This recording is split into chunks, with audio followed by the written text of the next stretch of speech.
യുവതിയുടെ മാല മോഷ്ടിച്ച് വിഴുങ്ങിയ കേസിൽ പിടിയിലായ പ്രതി പോലീസിനെ കബളിപ്പിച്ച് സ്വർണം നശിപ്പിച്ചു. വയറ്റിലുള്ള മാല പുറത്തെടുക്കാൻ കോഴിക്കോട് മെഡിക്കൽ കോളേജിലെത്തിച്ച പ്രതി വിസർജ്യത്തിലൂടെ പുറത്തുവന്ന മാല ശൗചാലയത്തിലെ ക്ലോസറ്റിലിട്ട് ഫ്ലഷ് ചെയ്യുകയായിരുന്നു. മാല വീണ്ടെടുക്കാനുള്ള പോലീസിന്റെ ദിവസങ്ങൾ നീണ്ട കാത്തിരിപ്പാണ് ഇതോടെ വിപുലമായിരിക്കുന്നത്. 4 ദിവസം മുൻപാണ് നിലമ്പൂരിലെ ക്ലിനിക്കിൽ ഡോക്ടറെ കാണിക്കാനെത്തിയ കുട്ടിയുടെ 3.5 ഗ്രാം തൂക്കമുള്ള സ്വർണമാല തട്ടിപ്പറിച്ച പാലേമാട് കല്ലൻകുന്നൻ സമീന വിഴുങ്ങിയത്. പിന്നാലെ പിടിയിലായ സമീനയെ കഴിഞ്ഞ ദിവസമാണ് മെഡിക്കൽ കോളേജിൽ പ്രവേശിപ്പിച്ചത്. നിലമ്പൂർ ജില്ലാ ആശുപത്രിയിൽ നടത്തിയ എക്സ്റേ പരിശോധനയിൽ യുവതിയുടെ വയറ്റിൽ ആഭരണം കണ്ടെത്തിയിരുന്നു.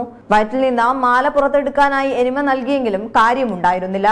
പ്രതിയെ കോടതിയിൽ ഹാജരാക്കിയ ശേഷം കസ്റ്റഡിയിൽ വാങ്ങി പോലീസ് വീണ്ടും എനിമ നൽകിയെങ്കിലും തൊണ്ടി മുതൽ പുറത്തു വരാത്തതിനെ തുടർന്ന് മഞ്ചേരി മെഡിക്കൽ കോളേജിലും പിന്നീട് കോഴിക്കോട് മെഡിക്കൽ കോളേജിലെ സർജറി വാർഡിലേക്കും മാറ്റുകയായിരുന്നു. എനിമ നൽകി 5 ദിവസം കാത്തിരിക്കാനാണ് ഡോക്ടർമാർ നൽകിയ നിർദ്ദേശം. എന്നാൽ ശനിയാഴ്ച രാത്രി മാല പുറത്തു വന്നപ്പോൾ കാവൽ നിന്ന വനിതാ CPOമാരെ വിസർജ്യം എറിയുമെന്ന് ഭീഷണിപ്പെടുത്തി അകറ്റി നിർത്തിയ ശേഷം പ്രതി മാല ക്ലോസറ്റിലിട്ട് ഒഴുക്കിക്കളയുകയായിരുന്നു. തെളിവ് നശിപ്പിക്കൽ, ഔദ്യോഗിക കൃത്യനിർവഹണം തടസ്സപ്പെടുത്തൽ എന്നീ കുറ്റങ്ങൾ കൂടി ഇവർക്കെതിരെ ചുമത്തിയിട്ടുണ്ട്.